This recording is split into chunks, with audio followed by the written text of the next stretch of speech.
تلك آیات الکتاب المبین نتلو علیک من نبأ موسیٰ وفرعون بالحق لقوم یؤمنون ان فرعون علا فی الارض وجعل اہلها شیعا یستضعف طائفة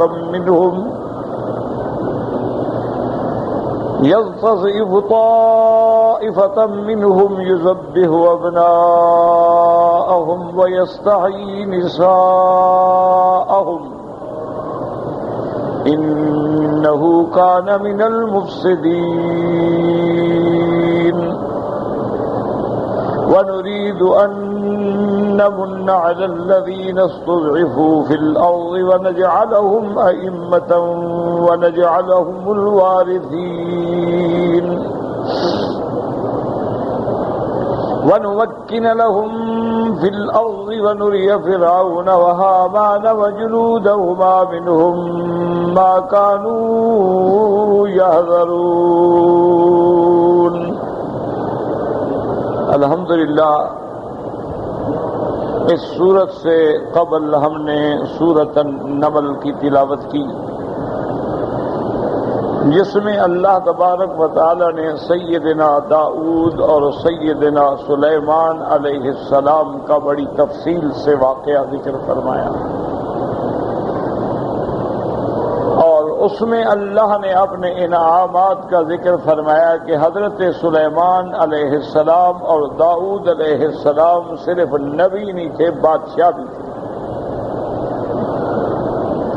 اور اللہ نے حضرت داؤد علیہ السلام کے ہاتھ میں لوہے کو نرم کر دیا تھا۔ یہ معجزہ تھا کہ وہ جنگ سے حفاظت کے لیے زرہ بناتے تھے تو ایسے ہاتھ میں لوہا مڑ جاتا تھا جیسے منہ مڑ جاتی، اور اسی طرح اللہ تبارک و تعالی نے داؤد علیہ السلام کو ایسے حسن صوت سے نوازا تھا کہ جب بھی وہ اللہ کا ذکر کرتے، اللہ تبارک و تعالی کی تسبیح و تقدیس بیان کرتے،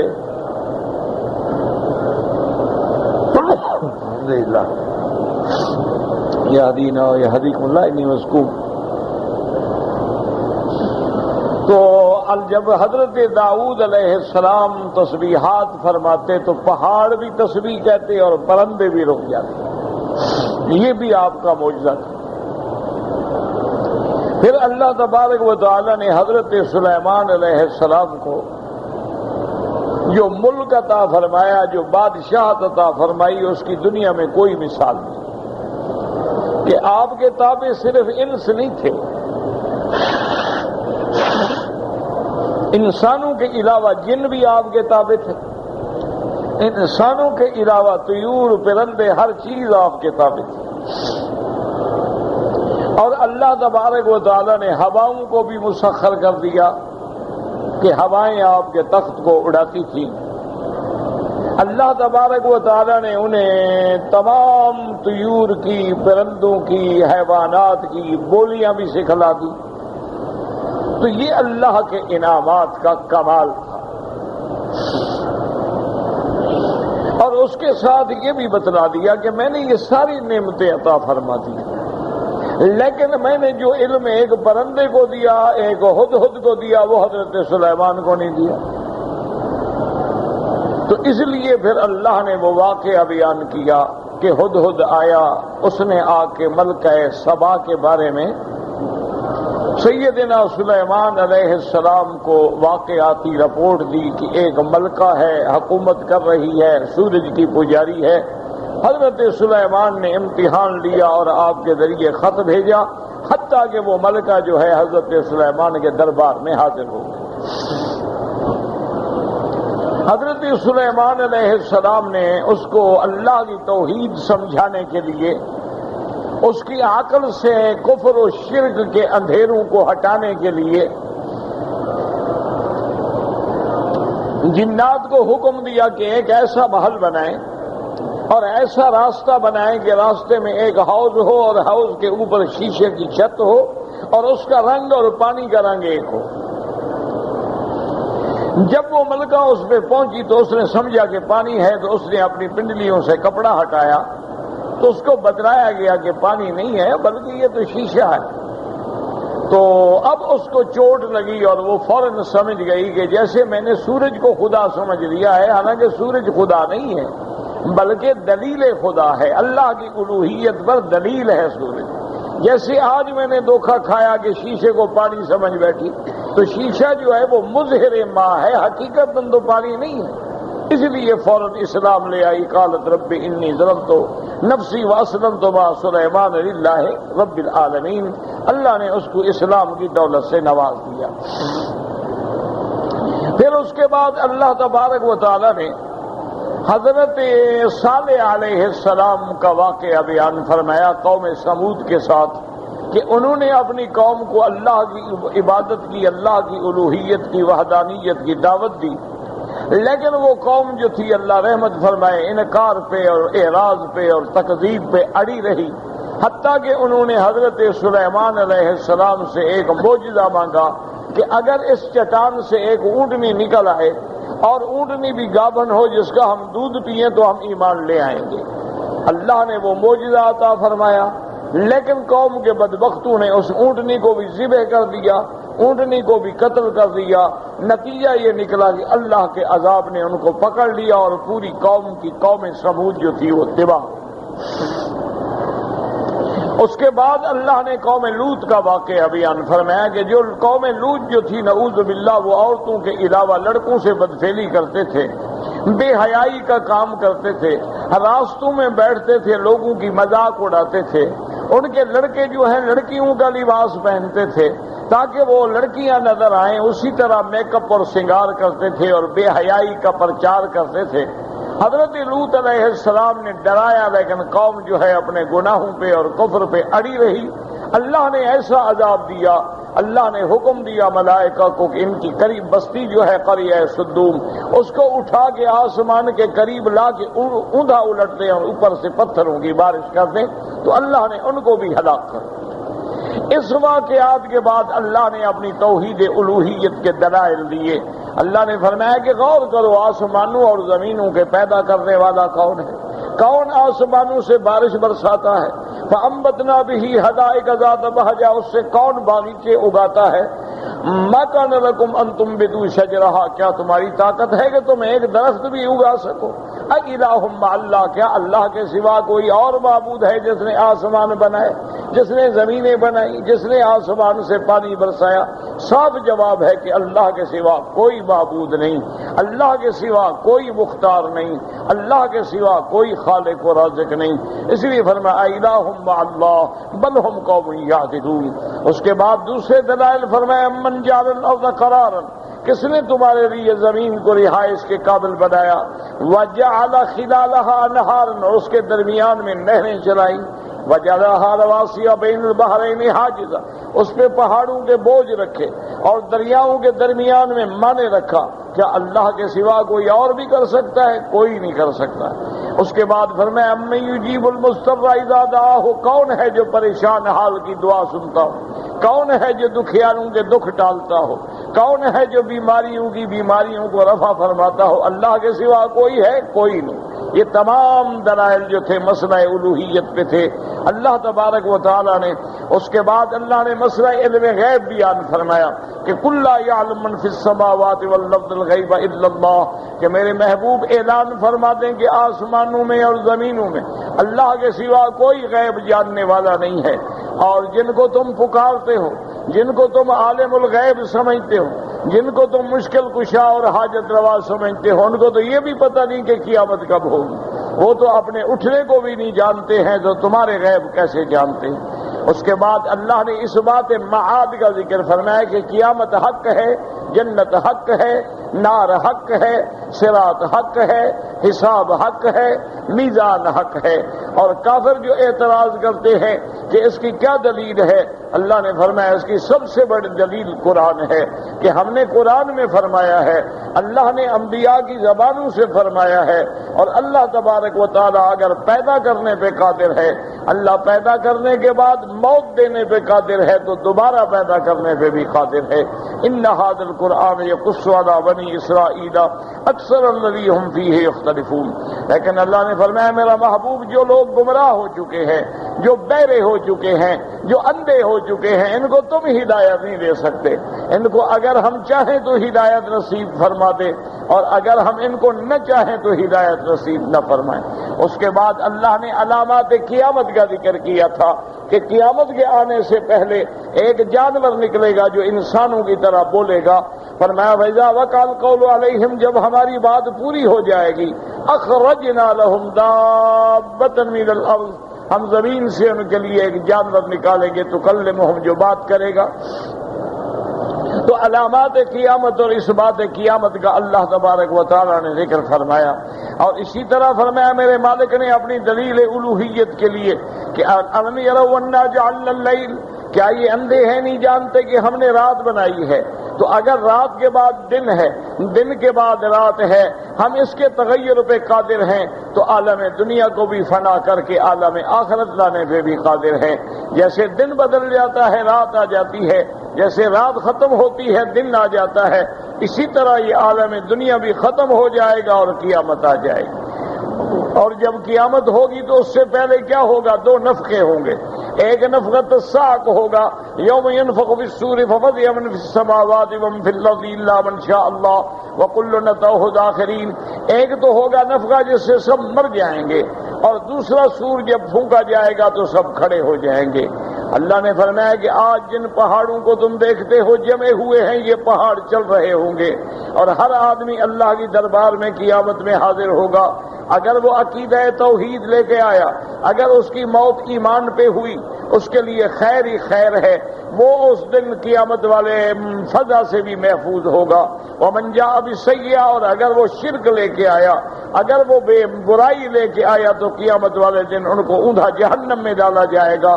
اللہ تبارک و تعالیٰ کسی کو سزا نہیں دیتے مگر اس کی جو وہ عمل کرتے ہیں۔ اور آخر میں فرمایا تھا انما امرت ان اعبد رب هذه البلدة الذي حرمها۔ اللہ نے فرمایا میرے محبوب اعلان کر دو کہ مجھے بھی اللہ نے حکم دیا ہے کہ میں اس گھر کے رب کی عبادت کروں۔ ساتھ میں اس گھر کی بھی شان بیان ہو گئی کہ یہ وہ گھر ہے حرمت والا، یہ وہ گھر ہے عزت والا کہ جس کے اندر کسی درخت کا کاٹنا بھی منع ہے، کسی قاتل کو پکڑنا بھی منع ہے، کسی مجرم کو سزا دینا بھی منع ہے، کسی جانور کو دوڑانا اور بھگانا بھی منع ہے۔ یہ امن کی جگہ ہے۔ اللہ تبارک و تعالیٰ نے بیان فرما دیا حرمہا وَلَهُ كُلُّ شَيْءٍ، اور تمام چیزیں اللہ کی ہیں۔ وَأُمِرْتُ أَنْ أَكُونَ مِنَ الْمُسْلِمِينَ۔ اور آخر میں اللہ نے فرمایا میرے محبوب آپ کی ذمہ داری ہے آپ قرآن پڑھیں، آپ قرآن پہنچائیں، آپ توحید پہنچائیں۔ جو ایمان لائیں گے ان کا اپنا بھلا ہے، جو گمراہی اختیار کریں گے وہ خود جہنم جائیں گے۔ آپ کی ذمہ داری ڈرانا ہے، آپ کی ذمہ داری ان کو زبردستی مسلمان کرنا نہیں ہے۔ فرمایا وَقُلِ الْحَمْدُ لِلَّهِ سَيُرِيكُمْ آيَاتِهِ۔ اللہ کا کروڑ کروڑ شکر ہے، اللہ اپنی نشانیاں بتلاتے ہیں، اپنے پیغمبر بھیجتے ہیں، کتابیں اتارتے ہیں، کسی بندے کو بغیر حجت پوری کیے ہوئے عذاب نہیں دیتے، لیکن ساتھ یہ بھی جان لیں کہ وَمَا رَبُّكَ بِغَافِلٍ عَمَّا تَعْمَلُونَ، تیرا رب جو کچھ کر رہے اس سے غافل نہیں، وہ ہر چیز جانتا ہے، تمہارے ہر عمل کو جانتا ہے، تمہارے ہر قول کو جانتا ہے، تمہارا ہر عمل اور ہر قول جو ہے ریکارڈ ہو رہا ہے، اور قیامت میں وہ نامہ عمل تمہیں دیا جائے گا۔ اقرا کتابک کفی بنفسک الیوم علیک حسیبا۔ تو الحمدللہ سورۃ النمل کے بعد آج ہمارا سبق جو ہے وہ سورۃ القصص ہے۔ ایک تو یاد رکھیں کہ سورۃ القصص جو ہے یہ مکی صورتوں میں ہے، بلکہ علماء نے لکھا ہے کہ مکے کی صورتوں میں سب سے آخری صورت جو ہے وہ سورۃ القصص ہے۔ یاد رکھیں کہ مکی صورتیں یا مدنی صورتیں، آپ قرآن پڑھتے ہیں نا لکھا ہوتا ہے یہ صورت مکی ہے یا صورت مدنی ہے، اس میں فرق کیا ہے؟ جو اللہ نے قرآن میرے محبوب پہ ہجرت سے پہلے اتارا ہے وہ مکی ہے، چاہے وہ کہیں بھی اترے۔ اسی طرح جو ہجرت کے بعد اتارا گیا ہے وہ مدنی ہے، چاہے وہ عرفات میں اترا، بنا میں اترا، لیکن مدنی ہے کہ ہجرت کے بعد۔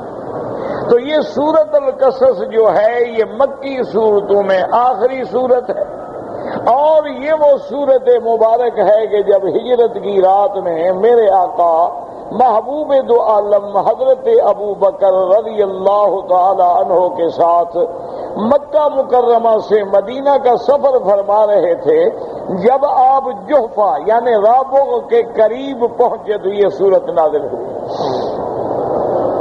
کیونکہ حضور صلی اللہ علیہ وسلم کو مکہ چھوڑنے کا غم تھا، آپ کو اللہ کا گھر چھوڑنے کی بہت بڑا حزن تھا، تو اسی صورت میں وہ آیت اتاری ان الذی فرض علیک القرآن لرادک الی معاد، کہ میرے محبوب آپ غم نہ کریں، ہم تمہیں واپس لوٹائیں گے مکے میں۔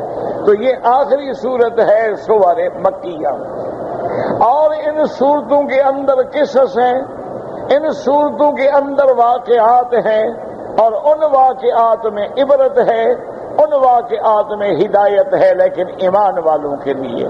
اسی لیے اللہ تبارک و تعالی نے سب سے پہلے اس صورت مبارکہ میں حضرت موسیٰ علیہ السلام کا قصہ بیان فرمایا۔ یاد رکھو کہ حضرت موسیٰ علیہ السلام کا قصہ جو ہے وہ صورت طٰہٰ میں بھی ہے، حضرت موسیٰ علیہ السلام کا قصہ جو ہے وہ صورت قصص میں بھی ہے، حضرت موسیٰ علیہ السلام کا قصہ جو ہے صورت النمل میں بھی ہے۔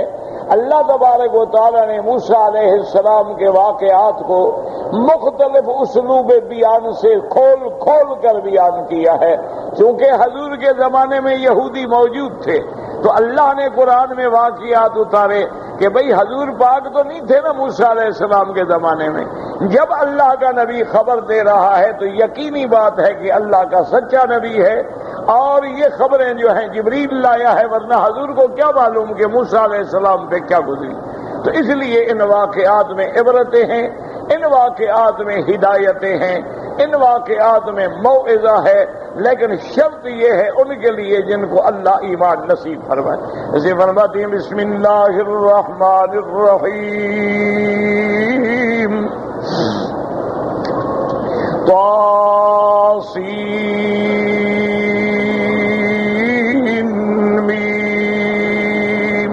یاد رکھو یہ حروف مقطعات ہیں، ان کا ترجمہ اللہ جانتے ہیں، اللہ اعلم بمرادہ۔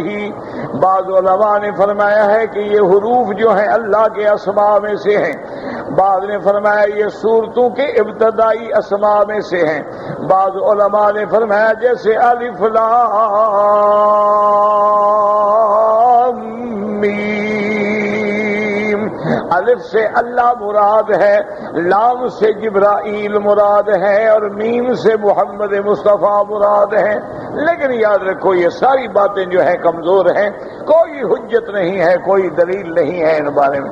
اصل بات یہی ہے جس پہ مفسرین کا اجماع ہے، جس پہ علماء کا اتفاق ہے کہ یہ حروف مقطعات جو ہیں یہ راز ہیں میرے اللہ کا، اللہ اعلم بمرادہ، ان کی مراد سے اللہ تبارک و تعالی جانتے ہیں اور کوئی نہیں جانتا۔ اس لیے تمام مفسرین یہ حروف لکھنے کے بعد کوئی ترجمہ نہیں کرتے۔ طاسین میم، اور اللہ کی شان دیکھیں، کہیں یہ مفرد بھی ہے، کہیں تثنیہ بھی ہے، کہیں ثلاثی بھی ہے، کہیں رباعی بھی ہے، کہیں ایک حرف نون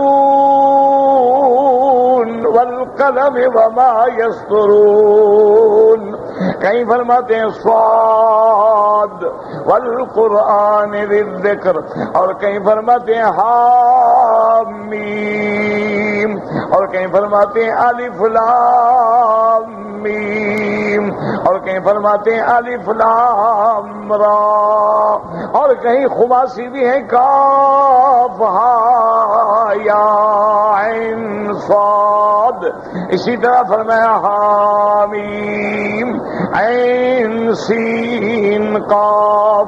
لیکن یاد رکھو اس کا ترجمہ اللہ تبارک و تعالی جانتے ہیں. اللہ چاہے تو اپنے نبی پہ کھول دیں، اللہ چاہے تو ترجمہ نہ کھولیں، اس کی حکمتیں ہیں. اس لیے فرماتی ہیں اللہ اعلم بمرادہ تلک آیات الکتاب المبین. اللہ نے فرمایا میرا مدنی یہاں ہے تو تلکا، لیکن مراد ہے ہذہ الآیات، یہ جو آیات ہم پہ آپ پہ اتار رہے ہیں بڑی روشن کتاب کی آیات ہیں، قرآن پاک ہے. یاد رکھو اللہ کا قرآن اللہ کی کتاب بھی ہے، اللہ کا کلام بھی ہے، اور سب سے پہلے اللہ نے اس کو لوح محفوظ میں رکھا ہے. بل هو قرآن مجید فی لوح محفوظ. سب سے پہلے اللہ نے لوح محفوظ میں قرآن کو محفوظ کیا، اس کے بعد اتارا ساتویں آسمان سے آسمان دنیا پر. وہاں ایک جگہ ہے جس کا نام بیت العزت ہے، پھر اللہ نے قرآن کو وہاں اتارا. پھر اس سے اللہ نے حکم دیا جبریل کو کہ نقل کر کے جیسے جیسے اللہ کا حکم ہو وہ اتاریں گے حضرت محمد مصطفیٰ صلی اللہ علیہ وسلم. اور یہ اللہ کے کمال علم کی دلیل ہے کہ جو واقعہ بعد میں آنا تھا اللہ کے پہلے علم میں ہے کہ میرے نبی پیدا ہوں گے، یہ مخالفتیں ہوں گی، ایسے ہجرت فرمائیں گے، ایسے مدینہ پاک میں داخل ہوں گے، ایسے مقام بدر میں آئیں گے، ایسے غزوہ بدر ہوگا، ایسے بدر میں کامرانی ہوگی، ایسے غزوہ احد ہوگا، غزوہ احد میں مسلمانوں کو شکست ہوگی، ایسے غزوہ احزاب ہوگا، ایسے میرے مدنی کا سفر تبوک ہوگا، ایسے آپ کا سفر خیبر ہوگا، ایسے آپ کا سفر مکہ ہوگا، مکہ فتح ہوگا، طائف فتح ہوگا. یہ ساری چیزیں اللہ کے پہلے علم میں ہیں، اللہ نے قرآن میں پہلے لکھ کے رکھ دیے. اس لیے فرماتی ہیں کہ میرے محبوب اب آپ پڑھیں نتلو علیک، آپ پر ہم پڑھتے ہیں من نبأ موسیٰ و فرعون. من نبأ موسیٰ، نتلو مانا پڑھنا، نتلو مانا تلاوت کرنا، اور نتلو کا مانا ہوتا ہے کہ اللہ تبارک و تعالیٰ کا آپ کو یاد دلانا. نتلو علیک من نبأ موسیٰ و فرعون بالحق. یاد رکھو نبا مانا خبر، لیکن نبا اس خبر کو کہتے ہیں جو بہت بڑی اہم خبر ہو. جیسے اللہ فرماتے اَمَّ يَتَسَاءَلُونَ عَنِ النَّبَإِ الْعَظِيمِ الَّذِي هُمْ فِيهِ مُخْتَلِفُونَ. اور جیسے فرمایا ذَلِكَ مِنْ أَنْبَاءِ الْغَيْبِ. یاد رکھیں نبا مانا بڑی اہم خبر، عظیم خبر، شان والی خبر. اللہ فرماتے ہیں میرا مدنی ہم آپ کو بڑی عظیم خبر، بڑی شان والی خبر جو حضرت موسیٰ اور فرعون کے ساتھ ہوئی، اور سچی خبر، پکی خبر جس میں کوئی شبہ نہیں بیان کرتے ہیں، لیکن یہ خبر ان کے لیے ہے جو ایمان لانے والے ہیں. نتلو علیک من نبأ موسیٰ و فرعون بالحق لقوم یؤمنون. لیکن ان لوگوں کے لیے چونکہ قرآن اگر ایمان نہ لائے تو قرآن کا کیا فائدہ ہوگا، بلکہ قرآن کے انکار سے ہلاکت ہوگی، ذلت ہوگی. اس لیے فرماتے ہیں لقوم یؤمنون. اب وہ واقعہ کیا ہے؟ ان فرعون علا فی الارض وجعل اہلہا شیعا. اللہ نے فرمایا فرعون زمین میں بڑا سرکش بن گیا، بڑا فسادی بن گیا. ان فرعون علا فی الارض، علامانہ متکبر بن گیا، علامانہ سرکش بن گیا، علامانہ تکبر و تغا و تجبر. یعنی فرعون فرعون جو تھا وہ متکبر بن گیا اور اس نے اپنے ملک کے اندر قوم کو ٹکڑے ٹکڑے کر دیا. بعض قوم جو فرعون کی اپنی قوم تھی قبطی ان کو اونچا کر دیا, اور جو سبتی بنو اسرائیل تھے ان کو ذلیل کر دیا, ان کو حقیر کاموں پہ لگا دیا. تو اللہ فرعون کا واقعہ بیان فرماتے ہیں. اور یاد رکھو ان واقعات میں عبرت ہے کہ ہر دور میں فرعون پیدا ہوتے ہیں, ہر دور میں قارون پیدا ہوتے ہیں, ہر دور میں نمرود پیدا ہوتے ہیں, ہر دور میں فراعنہ جو ہے ظلم کرتے ہیں, غریبوں پہ ظلم و تشدد کے پہاڑ توڑتے ہیں, لیکن انجام کیا ہے کہ اللہ غریبوں کو اونچا کر دیتے ہیں, فرعونوں کو ہمیشہ کے لیے ہلاک کر دیتے ہیں. اس لیے اللہ نے قرآن میں واقعات بیان کی ہیں کہ مت گھبراؤ. آج کے بھی فرعون اسلام کو للکار رہے ہیں, آج کے بھی فرعون اسلام اور مسلمانوں پہ ظلم کے دریا بہا رہے ہیں, پہاڑ توڑ رہے ہیں, لیکن یاد رکھیں انجام کیا ہوگا. والعاقبۃ للمتقین, جیسے اللہ فرماتے انا لننصر رسلنا والذین آمنوا فی الحیاۃ الدنیا, ہمارا وعدہ ہے ہم رسولوں کی امداد کرتے ہیں, رسولوں پر ایمان لانے والوں کی امداد کرتے ہیں, مومنوں کی امداد کرتے ہیں. کان حقا علینا نصر المؤمنین. آج دیکھ لیں کہ مسلمان ایسے ہیں جیسے چڑیا ہو, مسلمان ایسے ہیں جیسے چیونٹی ہو. شہباز اور چڑیا کا مقابلہ ہے, فرعون کے اور ضعیفوں کا مقابلہ ہے. وقت کے فرعون کو اپنی طاقت پہ ناز ہے, ٹیکنالوجی پہ ناز ہے, اپنی دولت پہ ناز ہے, اپنی قوت پہ ناز ہے. ایمان والوں کو اپنے ایمانی قوت پہ ناز ہے, کلمہ محمد مصطفیٰ پہ ناز ہے, اللہ کی نصرت پہ ناز ہے. اور یقین رکھیں انشاءاللہ وہ وقت دور نہیں ہے, تاریخ موجود ہے, کتابوں میں لکھا ہوا موجود ہے, احادیث رسول میں لکھا ہوا موجود ہے کہ انجام کار فتح اسلام کی ہوگی. اس لیے فرماتے ان فرعون علا فی الارض, میرے محبوب فرعون نے زمین میں بڑا طغیان کیا, سرکش بن گیا. وجعل اہلہا شیعا, اور اپنی آبادی کو ٹکڑے کر دیا. شیعہ مانا فرقہ فرقہ کر دیا, جماعت جماعت کر دی. ایک جماعت جو قبطی ہے وہ اپنی ہے, جو سبتی ہے وہ دشمن. یستضعف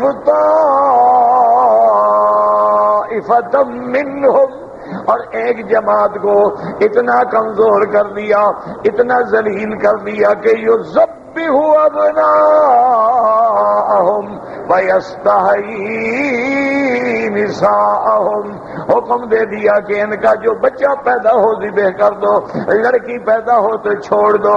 کیوں؟ لڑکیوں سے ڈر نہیں ہوتا, لڑکیوں سے کام لیں گے, لڑکیوں سے نعوذ باللہ اپنی خواہشات اور اپنی شہوات کو بھی ہم پورا کریں گے. اور اس سے بڑا انتقام کیا ہوگا کہ کسی کی لڑکی کو اٹھا لیا جائے, بچوں کو قتل کر دیا جائے. فرعون اس مقام پہ پہنچ گیا سرکشی کے کہ ان کے بچوں کو قتل کیا. انہو کان من المفسدین, اللہ نے فرمایا میرے محبوب وہ تھا ہی فساد کرنے والوں میں سے. فرعون جو تھا وہ دنیا میں فساد کرنے والا, ظلم کرنے والا, بے حیائی پھیلانے والا. اب اللہ فرماتے ہیں وَنُرِيدُ أَن نَّمُنَّ عَلَى الَّذِينَ وَنُرِيدُ أَن نَّمُنَّ عَلَى الَّذِينَ اسْتُضِعْفُوا فِي الْأَرْضِ وَنَجْعَلَهُمْ أَئِمَّةً وَنَجْعَلَهُمُ الوارثین. اللہ نے فرمایا پھر ہم نے بھی ارادہ کیا کہ ان لوگوں پر جو کمزور ہیں ان پہ احسان کریں. دعا کریں اللہ ہم بھی کمزور ہیں, احسان کر دو. آج تیرے نام لیوا کمزور ہیں, رحم کر دو. یا الہ العالمین, آج کفر ہر جگہ تیرے نام لیواؤں کو کچل رہا ہے, آج مسلمانوں کے خون سے ہولی کھیلی جا رہی ہے، آج مسلمانوں کے معصوم بچوں پہ ٹریکٹر اور اس کے بعد ٹینک گزارے جا رہے ہیں، آج مسلمانوں کے معذور لوگ جو ہیں ان کو بھی میزائلوں کے نشانے بنائے جا رہے ہیں۔ مولا مہربانی فرما دے، ہم کمزوروں پہ بھی رحم فرما دے، ہم میں کوئی نیکی نہیں ہے، کوئی عمل نہیں ہے، لیکن تیرے نام لیوا تو ہیں، نام تو تیرا لیتے ہیں، کہلاتے تو مسلمان ہیں۔ اللہ فرماتے ہم نے فیصلہ کیا وَنُرِيدُ أَن نَّمُنَّ عَلَى الَّذِينَ، ہم نے ارادہ کیا کہ اس کمزور جماعت پہ ہم احسان کریں، عَلَى الَّذِينَ اسْتُضْعِفُوا فِي الْأَرْضِ، اور احسان بھی کیسا کریں؟ فرمایا نَجْعَلُهُمْ أَئِمَّةً، ہم ان کو اس علاقے میں سردار بنائیں، وَنَجْعَلُهُمُ الْوَارِثِينَ، اور ہم ان کافروں کے ملک کا بھی ان کمزوروں کو وارث بنا دیں۔ یا اللہ تو قادر ہے، وَمَا ذَلِكَ عَلَى اللَّهِ بِعَزِيزٍ، آج یہود اور ان کی طاقتوں کو ملی امید کر کے مسلمانوں کو ان کا وارث بنا دے۔ یا اللہ مسجد اقصی پھر مسلمانوں کے حوالے کر دے۔ یا الہ العالمین، مسلمانوں کا یہ قبلہ ہے، مسلمانوں کا یہ کعبہ ہے جس کو سیدنا عمر نے فتح فرمایا ہے۔ میرا اللہ تیرے آگے کوئی مشکل نہیں۔ ان الیہود قد بغوا وطغوا وافسدوا فی الارض وقتلوا الابریاء، اللہم انزل علیہم باسک الذی لا يرد عن القوم المجرمین۔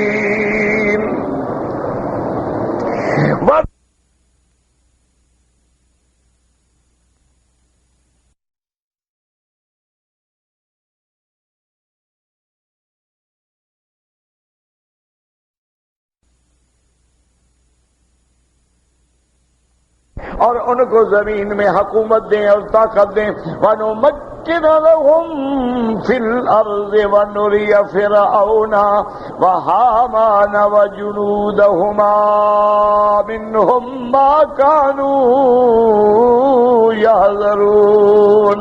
اور اللہ نے فرمایا کہ ہم چاہتے ہیں کہ پھر ہم دکھائیں فرعون کو اور فرعون و حامان کو اور ان کے لشکروں کو جو کچھ وہ چاہتے، جس چیزوں سے وہ ڈرتے تھے، تو اللہ نے اپنا وعدہ سچا کیا، وہ کمزور غالب آ گئے اور فرعون اپنے لشکر کے ساتھ ہمیشہ کے لیے غرق ہو گیا۔ دعا کریں اللہ آج کے فرعونوں کو بھی غرق کر دے اور اللہ کمزور مسلمانوں کی عزت اور لاج رکھ لے۔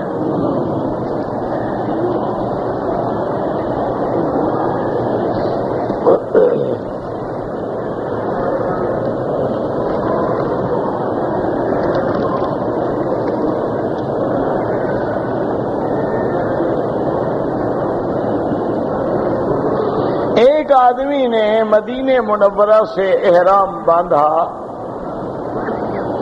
احرام باندھنے کے بعد مکہ مکرمہ میں آ کے طواف کیا، طواف کرنے کے بعد صفا مروہ نہیں دوڑا، حلق کرایا، کپڑے پہن لیے، ایک بکری دم پڑ گئی۔ میرا بھائی اگر عمرہ کرنے سے پہلے مسئلے پوچھ لو تو کیوں غلطی ہو؟ دیکھو نا، آپ پاکستان سے آتے ہیں، یورپ سے آتے ہیں، ہندوستان سے آتے ہیں، مدینہ سے آتے ہیں، ہر جگہ علماء موجود ہیں، کتابیں موجود ہیں، ہر زبان میں کتابیں موجود ہیں۔ 2 منٹ کھول کے پڑھ لیں کہ عمرہ کیسے کرنا، اور کون سا مشکل کام ہے کہ میقات پہ آ کے ہم نے احرام باندھنا ہے، مکہ مکرمہ میں آنے کے بعد ہم نے طواف کرنا ہے، طواف کرنے کے بعد صفا مروہ دوڑنی ہے، بال منڈانے ہیں، احرام کھول دینا ہے، عمرہ ختم۔ کون سا مشکل کام؟ اگر آپ کتاب پڑھ لیں، اگر آپ کسی عالم سے پوچھ لیں، آنے سے پہلے تیاری کر لیں، مجانے کبھی غلطی ہو، کوئی غلطی نہیں ہو، لیکن آپ مکے میں آ کے عمرہ کر کے غلطی کر کے مسئلہ بعد میں پوچھتے ہیں۔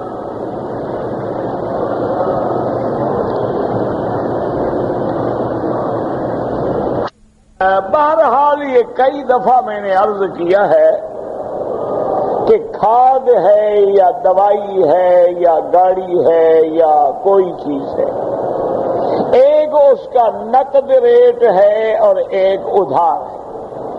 مثلا نقد پہ 100 روپیہ، ادھار پہ 130 روپے۔ اگر آپ نے ادھار پہ لی ہے، پیسے قسطوں میں دیں گے جائز، تو گویا ہم نے اس چیز کی 2 قیمتیں مقرر کر دی، ایک نقد ایک ادھار۔ آپ نے ادھار والی قیمت قبول کر دی، سودا ہو گیا، اس میں کوئی سود نہیں، لیکن پھر بھی اس کاروبار سے بچے، نہ کرنا بہتر ہے۔ اور دوسری بات ایک اور بھی سمجھ لیں کہ ایک آدمی کے پاس مثلا کھاد ہے، میں نے پوچھا کہ جناب کیا ریٹ ہے؟ اس نے کہا جی نقد 400 اور ادھار میں 500۔ میں نے کہا میں یہ نقد پیسے لے لو اور مجھے دے دو۔ انہوں نے کہا نہیں جی ہم تو نقد بیچتے ہی نہیں، ہم تو ادھار بیچتے ہیں، پھر حرام ہے۔ مسئلہ سمجھ لیں، یعنی اگر وہ نقد ادا کرتا ہے تو نقد ریٹ پہ اس کو دے دے، اگر وہ نقد نہیں دیتا اور ادھار لینا چاہتا ہے اس کی مرضی ہے۔ لیکن تم یہ کہو کہ نہیں جی ہم نقد پہ تو بیچتے ہی نہیں، ہم تو ادھار پہ بیچیں گے، تو اس کا مطلب ہے کہ نیت جو ہے وہ پیسے لینا، پھر ناجائز۔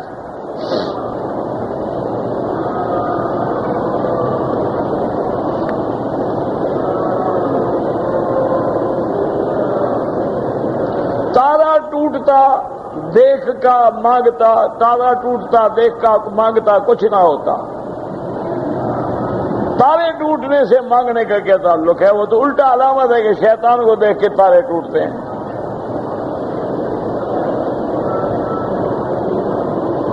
میرے عزیز ہیں اور میری بھانجی ہیں، بیمار ہیں، اللہ ہر بیمار پہ رحم فرما۔ اللہم اشفنا واشف مرضانا ومرضى من اوصانا ومرضى المسلمین۔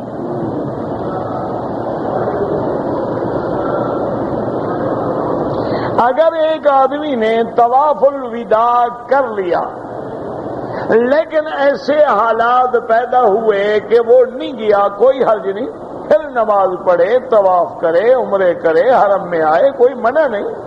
طواف الوداع کا معنی یہ نہیں ہوتا نعوذ باللہ کہ اللہ نے ہمیں نکال دیا ہے۔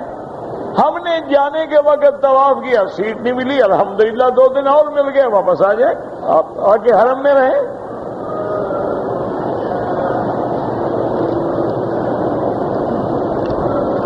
کہتے جی کہ عورت رمضان المبارک میں مسجد میں اعتکاف بیٹھے یا گھر میں بیٹھے، میرا بھائی یاد رکھیں کہ عورت کے لیے ہر عبادت گھر میں افضل ہے،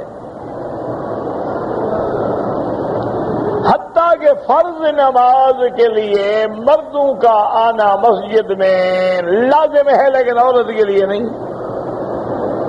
اعتکاف نفلی عبادت، اس لیے وہ اپنے گھر میں ایک جگہ مقرر کر لے کہ گویا یہ مصلی ہے، اور اسی حدود کے اندر نیت کر کے بیٹھ جائے۔ اگر مساجد میں انتظام ہے، اہتمام ہے، پردہ قائم رکھا جا سکتا ہے، ان کے لیے مقام مخصوص ہے تو بیٹھ سکتی ہے، لیکن افضل یہ ہے کہ اپنے گھر میں بیٹھے اور اپنے گھر کے ایک کمرے کو احتیاطاً گویا مسجد کا حکم کر دے تاکہ اس کو مسجد کا بھی ثواب ملے اور اعتکاف کا بھی ثواب ملے۔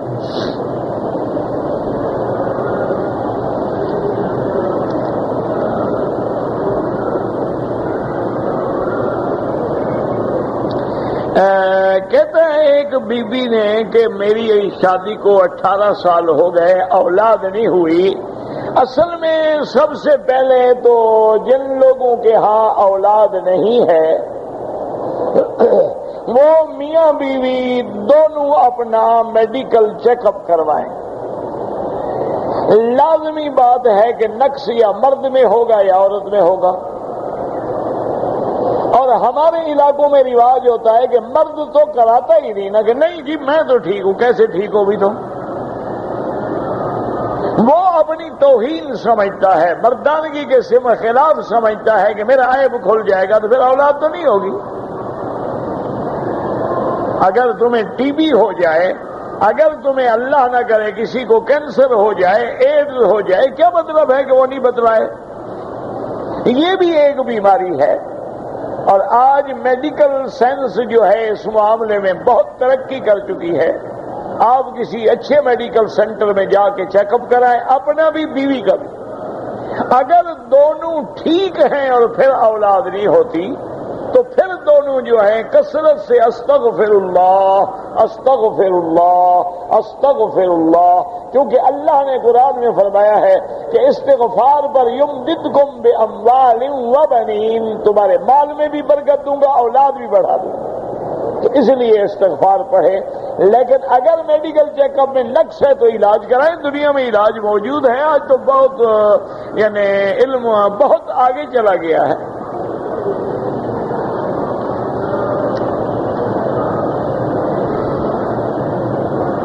کہتے تھے کہ نماز کی حالت میں آسمان کی طرف دیکھنا ناجائز ہے. طواف کی حالت میں دیکھ سکتے ہیں، لیکن افضل یہ ہے کہ عاجزی کا معنی آسمان کی طرف دیکھنا نہیں ہوتا، نیچے دیکھنا ہوتا.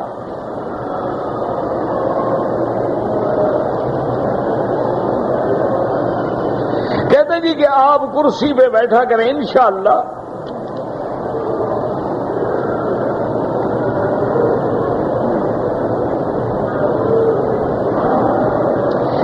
کہ بیت اللہ میں آ کر یا ریاض الجنہ میں بیٹھ کر کلمہ توحید پڑھ کے آدمی دعا کرے. ہاں بالکل کرے اور کہے یا اللہ میں کلمہ پڑھ رہا ہوں اور یہ تیری جگہ ہے، آباد ہے، قیامت میں ہر ذرا خود بخود گواہی دے گا.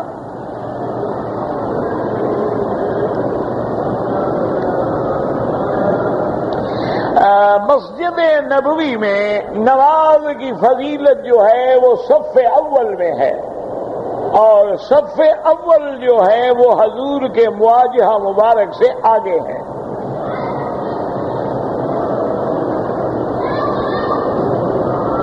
ریاض الجنہ میں کوئی شک نہیں کہ بڑی فضیلت ہے، لیکن صف اول کی فضیلت تو ریاض الجنہ میں نہیں ملتی.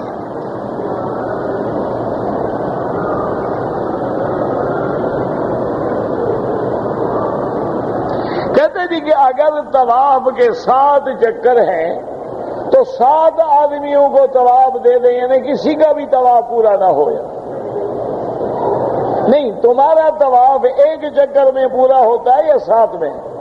تو پہلے پورا تو کرو، ثواب تو بعد میں دینا. تم نے تو پہلے کاٹنا شروع کر دیا ماشاءاللہ کہ 1 چکر 1 آدمی، 1 چکر دوسرا آدمی، تیسرا چکر تیسرا آدمی، چوتھا چکر چوتھا آدمی. ٹھیک ہے، تماشا ہے، کوئی ثواب ہے بلا؟ جب طواف مکمل ہی نہیں ہوا تو ثواب کس بات کا؟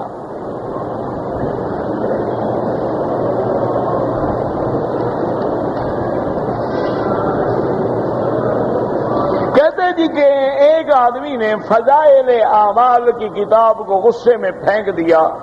اللہ ہدایت دے، دعا کرو. کہتا ہے کہ اس میں احادیث ضعیف ہیں. بہرحال اللہ اس کو ہدایت دے، اللہ ہر مسلمان کو ہدایت دے. حدیث ضعیف کا معنی یہ نہیں ہوتا کہ نعوذ باللہ پھینک دو. اگر حدیث ضعیف کا معنی یہی ہوتا ہے تو پھر تو ترمذی شریف میں بھی حدیثیں ضعیف ہیں، پھینک دو. پھر تو سنن میں بھی حدیثیں ضعیف ہیں، مصنفات میں بھی ضعیف ہیں، مرسلات میں بھی ضعیف ہیں، مسندات میں بھی ضعیف ہیں. ساری کتابیں پھینک دیں ہم. پہلے تم یہ تو دیکھو کہ حدیث ضعیف ہونے کی وجہ کیا ہے، اس ضعف کی کیا وجہ ہے، پہلے اس کو تو تلاش کرو.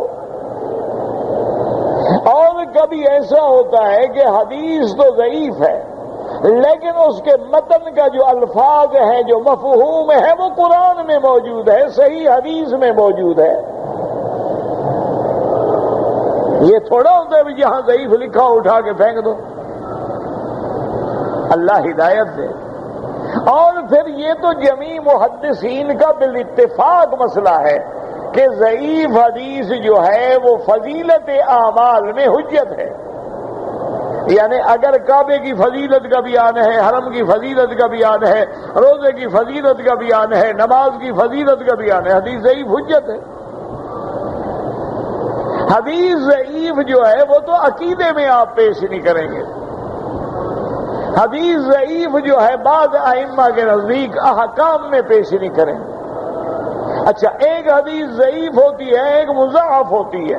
کیا مانا کہ ایک محدث نے فرمایا ہے یہ حدیث ضعیف ہے، لیکن 4 محدث کہتے ہیں یہ حدیث ضعیف نہیں ہے. تو ایسے نہیں ہوتا کہ نعوذ باللہ جہاں ضعیف لکھا اٹھا کے پھینک دو، یہ حدیث کی قدر ہے نعوذ باللہ.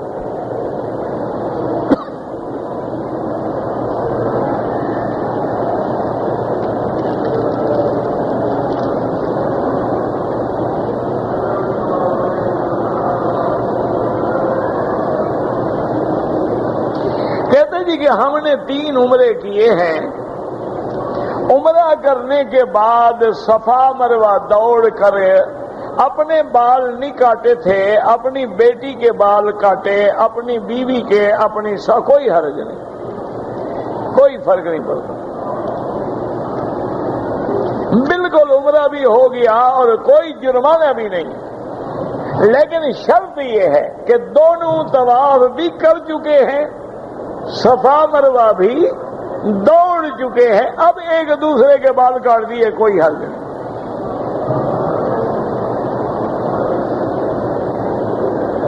حضور پاک کے معراج کا واقعہ بتائیں. ابھی کو معراج کی آیت پڑھ رہے ہیں ہم، کے واقعہ بتائیں. باقی بہرحال علماء میں اختلاف ہونے کے باوجود جمہور ائمہ کی رائے یہ ہے کہ حضور کا معراج جو ہے جسم کے ساتھ ہوا ہے، جسد کے ساتھ ہوا ہے. آپ اپنے بدن مبارک کے ساتھ تشریف لے گئے ہیں.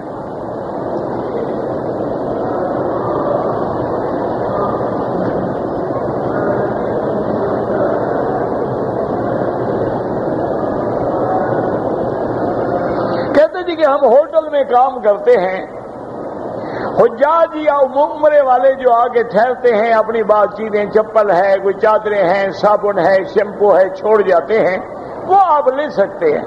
ورنہ کوئی معتبر، کوئی حاجی ایسا کم عقل نہیں کہ ضروری چیز چھوڑ کے جائے. اس کا معنی یہ ہے کہ اس کے نزدیک وہ غیر ضروری چیز ہے کہ اب اس کا بوجھ اٹھانے سے بہتر ہے کہ چھوڑ دو.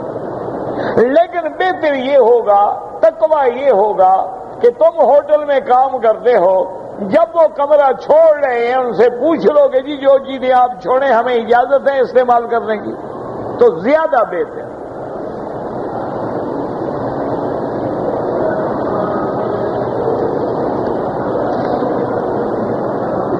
والدین بہت زیادہ مقروض ہیں، میں ان کی مدد کرتا رہتا ہوں، اچھی بات ہے، ان کو زکوٰۃ دے سکتا ہوں. نہیں، والدین کو زکوٰۃ نہیں دی جاتی، کیونکہ تمہاری جو مال ہے، دولت ہے، انت و مالک لابیک، وہ تو والدین کا ہے.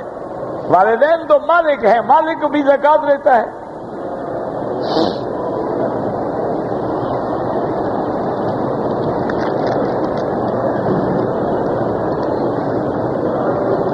کہتے جی کہ حج کے دنوں میں ہم لوگ جو ہیں اپنی بکریوں کی رقم جو ہے وہ بینک میں جمع کرا دیتے ہیں. بہرحال امام ابو حنیفہ رحمت اللہ علیہ کے نزدیک تو ترتیب واجب ہے کہ پہلے کنکری مارے، کنکری کے بعد قربانی کرے، قربانی کے بعد سر منڈائے. ان کے نزدیک تو ترتیب لازم ہے. اس کے لیے تو ضروری ہے کہ آپ اپنی بکری خود کریں یا اس آدمی سے کرائیں جس سے آپ کا وعدہ ہو کہ میں آ کے اپنے سامنے کراؤں گا. اور باقی ائمہ کے نزدیک ترتیب واجب نہیں ہے، آگے پیچھے ہو جائے تو کوئی حرج نہیں، لہذا بینک میں بھی جائز ہے.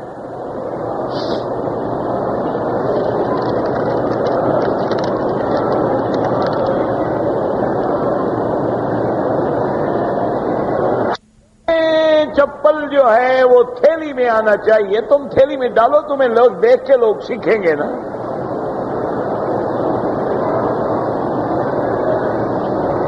حجر اسود کے قریب جو ہے لوگ لڑتے ہیں تو نہ لڑا کرو، ایک دوسرے کو ہدایت کرو. تمہاری بات نہیں مانتے تو ہماری زیادہ مان لیں گے. یہ تو ہر آدمی ایک دوسرے کو سمجھائے کہ بھائی اللہ کا گھر ہے، اللہ کا حرم ہے، ادب کا مقام ہے، لڑائی نہ کرو، زیادتی نہ کرو، عورتوں کو ہاتھ نہ لگے، کسی غیر محرم سے بدن نہ ٹکرائے، کیا فائدہ بوسہ دینے کا؟ یہ تو ہر بندہ جب تک نہ سمجھائے، ایک آدمی تو نہیں سمجھا سکتا۔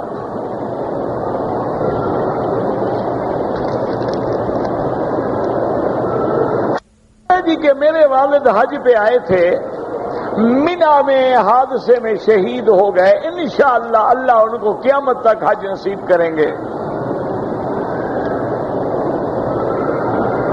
اللہ ہر لاولد کو اولاد عطا فرما۔ کہتے جی کہ ہم پاکستان میں جا کر آپ سے رابطہ کر سکتے ہیں؟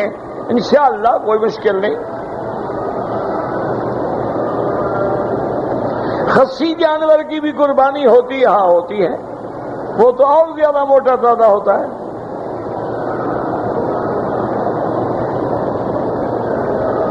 ایک آدمی نے 30,000 لے کر زمین رہن دی ہے، اگر 30,000 مستاجری ہے تو تم فصل اٹھا سکتے ہو، اگر 30,000 قرضہ دیا ہے، زمین رہن رکھی ہے کہ نہ دے پیسے تو زمین بیچ سکو، پھر زمین سے آمدنی نہیں لے سکتے ہو، تو سود ہو گیا کہ 30,000 تمہارا قرضہ بھی کھڑا رہے، ہر سال 10,000 کا فصل بھی اٹھاتے رہو۔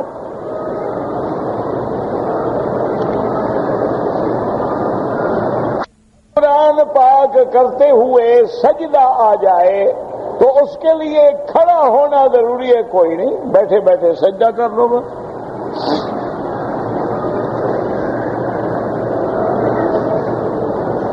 اگر ایک ایسا وقت ہے جس میں نماز مکروہ ہے، سجدہ تلاوت اس وقت بھی ہو سکتا ہے، کیونکہ وہ کوئی پوری نماز تو ہے نہیں نا۔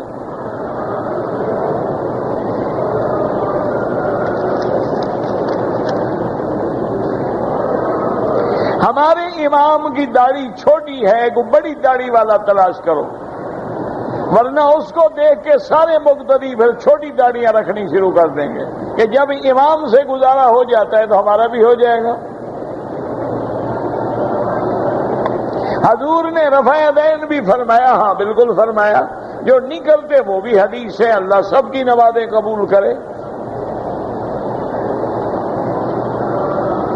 خدا کی قدرت ہے کہ لوگوں کو نمازی بنانے کے بجائے توڑنا چاہتے ہیں، یعنی کروڑوں آدمی جو نماز پڑھے ان کی نماز نہیں ہوتی، بس چھٹی ہو گئی سب۔ لوگ نمازی بناتے ہیں، یہ نمازی کو کہتے ہیں تمہاری نماز نہیں ہوئی، اللہ ہدایت دے، اور کیا کہہ سکتے؟ یہی دعا کر سکتے ہیں کہ اللہ ہدایت دے۔ جو نماز نہیں پڑھتا مجال ہے اس کے پاس جائیں، جو حرم کے باہر کھڑے ہیں سگریٹیں پی رہے ہیں مجال نماز پڑھیں، بستہ لگا کے کھڑے ہیں نماز نہیں پڑھتے، ان کو نہیں، جو اندر آ گیا وہ عذاب میں آ گیا، پکڑو اس کو، کیوں آیا؟ ایسی گردن میں رسی ڈالو اور خدا کا شکر کرو۔ یہ اعلیٰ اولیٰ کی باتیں ہیں، اللہ سب کی نمازیں قبول فرمائے، اللہ سب کی عبادتیں قبول فرمائے۔ اور پھر یہ ایک دو آدمیوں کی بات نہیں، یہ تو ماورا یعنی کروڑوں انسانوں کی بات ہے۔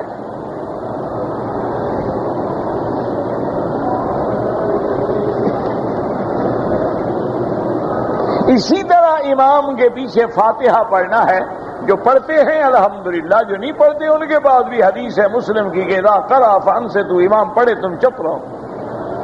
سب کی نماز قبول ہے انشاءاللہ۔ بس جھگڑے والوں کے لیے دعا کریں اللہ ان کو ہدایت دے، کہ انہوں نے صرف ٹھیکہ یہی دے رکھا ہے کہ کس کس کی نماز کا فتویٰ دیں گے، نہیں ہوتی۔ اللہ سے دعا کرو اللہ ان کو بھی ہدایت دے، اللہ ہمیں بھی ہدایت دے۔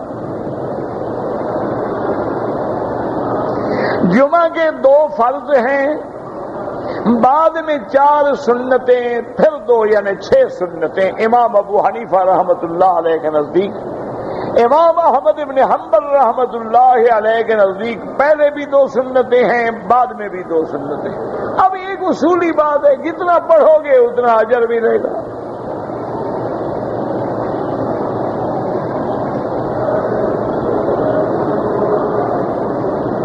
کہتے جی کہ اگر کسی آدمی کو بواسیر ہے اور علاج کے لیے اس کو پیتل کی یا لوہے کی کوئی انگوٹھی پہنا دے، اگر علاج ہے تو جائز ہے۔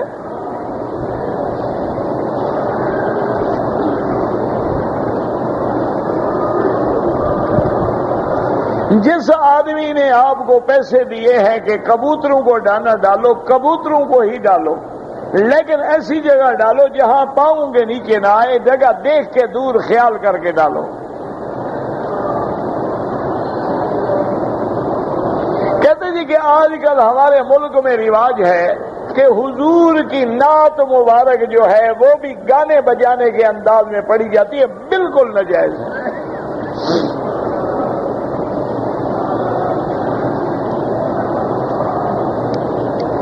یعنی کیسے عجیب لوگ ہیں، بھی گانا بجانا یہ ہے شیطان کا، نعت ہے اللہ کے نبی رحمان کی، دونوں کو راضی کر رہے ہو۔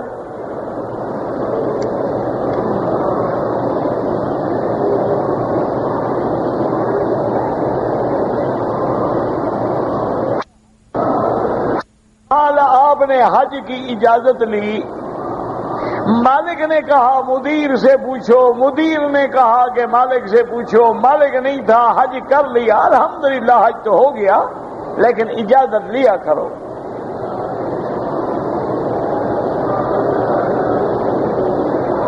اگر پاؤں میں جرابیں ڈالی ہوں تو جرابوں پہ مسح کرنا جو ہے امام احمد ابن حنبل رحمۃ اللہ علیہ کے نزدیک جائز ہے۔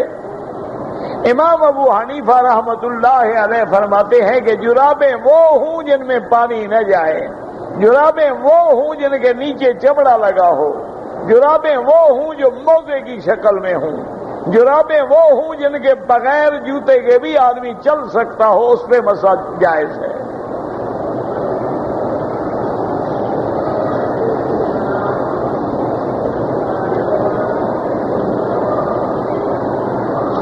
اگر احرام عمرے کا ہے یا حج کا ہے، ناپاک ہو گیا، دھو ڈالو، بس کوئی مسئلہ نہیں، کوئی ضروری نہیں کہ بدلو، اس کو دھو کے پاک کرو، پہنو۔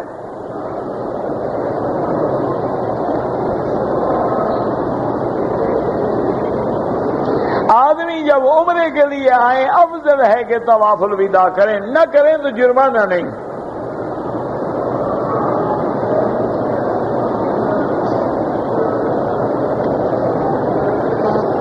اگر ایک عورت نے عمرے پہ آئی، طواف میں جب پہنچی تو دماغ اس کا جواب دے گیا، اس کو کوئی پتہ بھی نہیں لگتا تھا کہ میں کیا کر رہی ہوں، ہسپتال میں ایڈمٹ ہو گئی، اب ٹھیک ہو گئی ہے، اب دوبارہ عمرہ پورا کر لیں انشاءاللہ، کوئی جرمانہ نہیں۔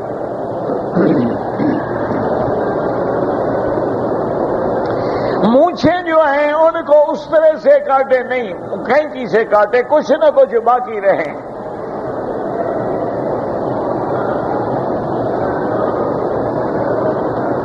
عمرہ کیا، صفا مروا نہیں دوڑا، تو باقی کیا کیا تم نے؟ بہرحال ایک بکری دم ہے، 300 ریال لگیں گے، مجال ہے تم دوبارہ غلطی کرو، کوئی وجہ تو ہے نا، اللہ نے شریعت میں جرمانہ رکھا ہے تاکہ آئندہ 3 کو یہ 16 سے ضرب دے گا نا، 4800 روپے، مجال ہے کبھی صفا بھولے اس کو کبھی زندگی میں۔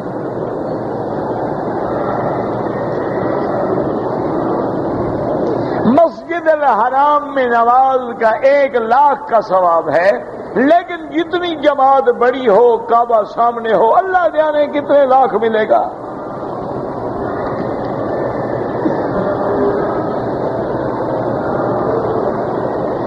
مکے میں جو لوگ رہتے ہیں اگر عمرہ کریں تو گھر سے احرام باندھ کے بالکل نہیں، ان کو حد حرم سے باہر جانا ضروری ہے۔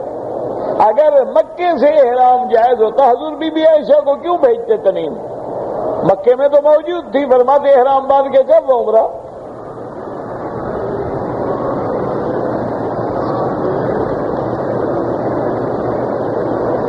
اللہ ہر بیمار کو شفا دے، اللہ ہر بیمار کو شفا دے۔ اللہ اس سب بیماروں کا نام لکھا ہے، اللہ ہر بیمار جو بھی ہیں جنہوں نے لکھا ہے، کہا ہے، نہیں کہا، سب کو شفا دے۔ اللہ تبارک و تعالی تمام ظاہری باطنی بیماریاں دور فرما دے۔ اللہم اشفنا واشف مرضانا ومرضى المسلمین۔ اللهم رب الناس اذهب الباس اشف انت شافي لا شفاء الا شفاؤك شفاؤك لا يغادر سقما. اللهم اصلحنا واصلح اولادنا واولاد المسلمين. اللهم اصلح شبابنا وشباب المسلمين. اللهم اصلح بناتنا وبنات المسلمين. اللهم اصلح احوالنا واحوال المسلمين. اللهم اصلح ذرياتنا وذريات المسلمين.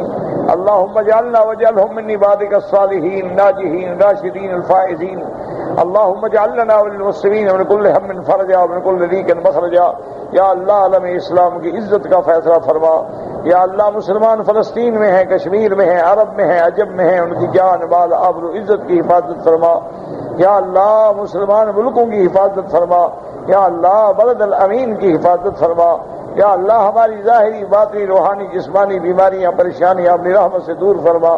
سبحان ربک رب العزت عما یصفون وسلام علی المرسلین والحمد للہ رب العالمین. آمین.